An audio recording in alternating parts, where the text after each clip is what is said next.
need to know the story about the Congolese national team, because their star man nearly became blind from an acid attack. Their goalkeeper spent 17 of his first 18 seasons as a professional footballer playing in the lower divisions of France. But when you add on what the country has gone through, you understand why this is more than just football. In 1885, their country became the personal property of Belgium's King Leopold II, and what followed is considered one of the worst colonial atrocities in modern history. Millions of Congolese died through forced labor, starvation, disease, and violence, estimating the death toll to be anything from 1 to 15 million people. And even after their independence in 1960, peace never came. Because the country's first prime minister, Patrice Lumumba, who dreamed of a free and united Congo, was assassinated only months after taking office. Then came dictatorship, instability, and war. In 1974, the country, then called Zaire,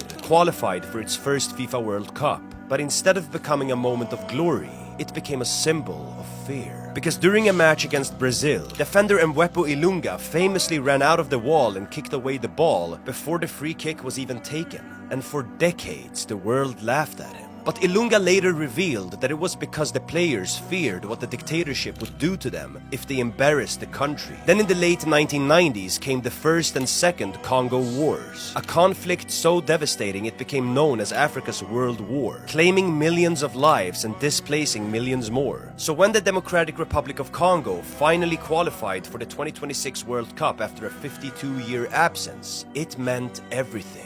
And in their opening game against Portugal, Yohan Wissa scored DR Congo's first ever World Cup goal, earning the country's first ever World Cup point. The man who in 2021 suffered horrific burns after acid was thrown into his face during a domestic family dispute. He then went on to score against Uzbekistan to send DR Congo into the knockout stage, and now they were just minutes away from eliminating England. In 1974, they left the World Cup with 0 goals, 0 points, and humiliation. In 2026, after colonial exploitation, dictatorship, wars, and decades of suffering, a man who survived an acid attack, a goalkeeper who has been overlooked all his career, and a country that has suffered almost like no other, gave millions of Congolese people a reason to celebrate. Because this was never just about football. It was about a nation that refused to stay down, and who now finally had their moment crowned.